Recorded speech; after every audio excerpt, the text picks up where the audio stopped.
Hello friends, good morning. Welcome to one day exam target. आप सभी का आपके अपने चैनल वनडे एग्जाम टारगेट पर बहुत बहुत स्वागत है। फ्रेंड्स, आज है 22 जनवरी और देख लेते हैं आज के अपने इंपॉर्टेंट करंट अफेयर्स के क्वेश्चन को।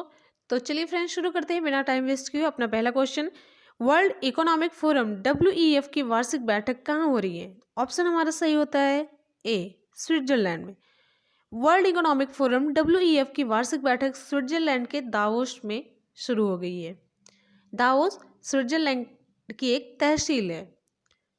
ठीक है, ये बैठक 5 दिनों तक चलेगी और इस आयोजन का मुख्य विषय क्या है? इंपॉर्टेंट है एग्जाम के पॉइंट ऑफ व्यू से। तो इसका विषय है globalisation 4.0, shaping a global architecture in the age of the fourth industrial revolution.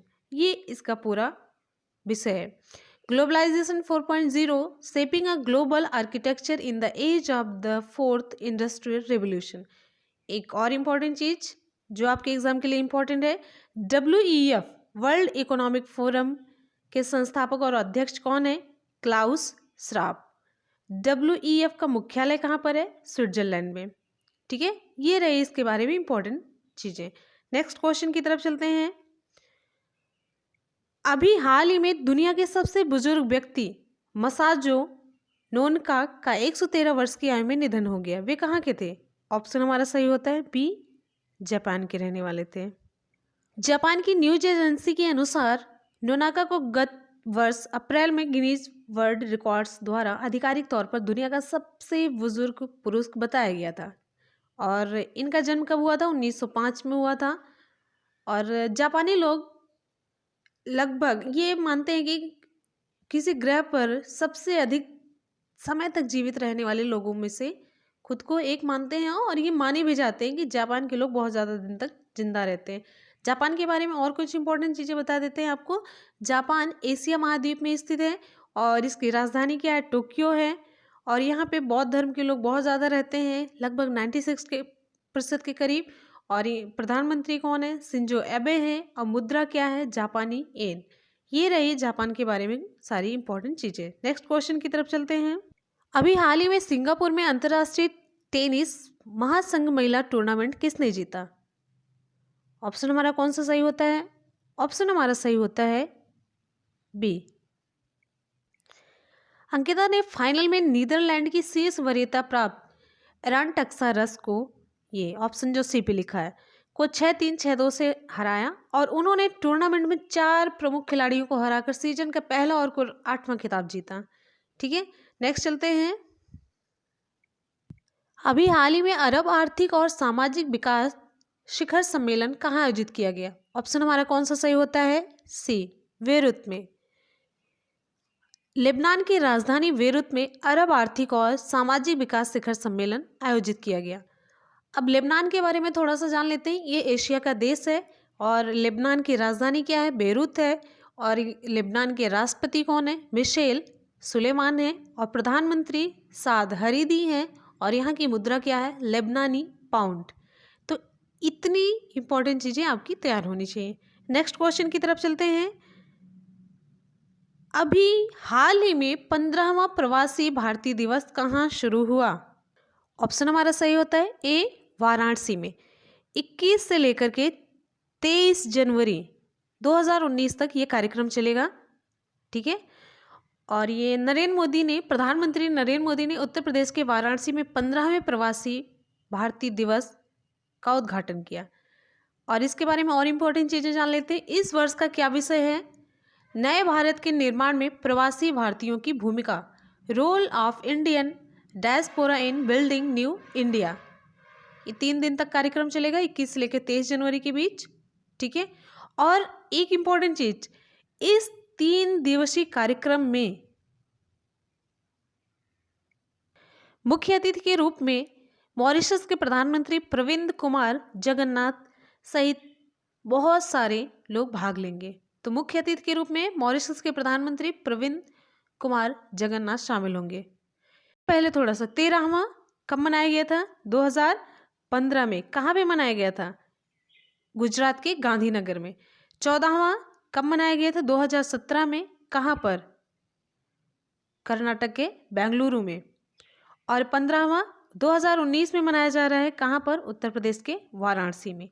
ये रही इंपॉर्टेंट चीज़ें, आप सभी को पता होनी चाहिए। ठीक है, 2019 के साथ साथ 2015, 2017 में कौन कौन सा मनाया गया था और किस किस जगह पे मनाया गया था, तीनों इंपॉर्टेंट हो जाते हैं। चलिए नेक्स्ट क्वेश्चन की तरफ चलते हैं।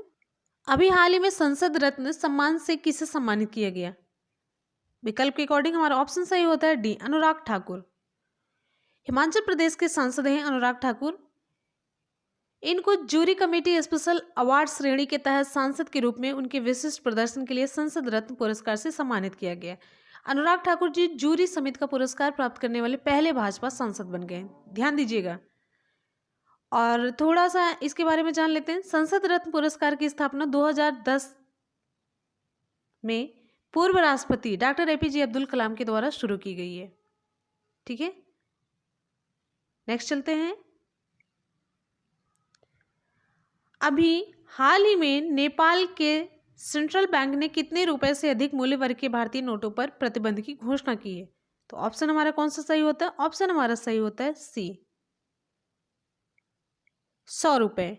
नेपाल के केंद्रीय बैंक ने 2000 रुपए, 500 रुपए और 200 रुपए मूल्य वर्ग के भारतीय मुद्रा नोटों के उपयोग पर प्रतिबंध लगा दिया है। ठीक है, थोड़ा सा और जान लेते हैं। नेपाल के केंद्रीय बैंक को, सेंट्रल बैंक को नेपाल राष्ट्र बैंक कहा जाता है और इसकी स्थापना कब हुई थी? 1956 में नेपाल राष्ट्र बैंक अधिनियम 1955 के तहत की गई थी। 1956 में हुई थी और नेपाल राष्ट्र बैंक अधिनियम 1955 के तहत की गई थी। और नेपाल राष्ट्र बैंक के गवर्नर कौन है? डॉक्टर चिरंजीवी। ठीक है, नेक्स्ट क्वेश्चन की तरफ चलते हैं।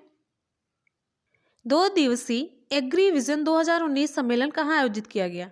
ऑप्शन हमारा कौन सा सही होता है? ऑप्शन हमारा सही होता है ए, हैदराबाद में। स्मार्ट और सस्टेनेबल एग्रीकल्चर के लिए एग्रो सॉल्यूशंस की कल्पना पर हैदराबाद में 2 दिवसीय एग्री विजन 2019 सम्मेलन आयोजित किया गया और इसका उद्घाटन किसने किया?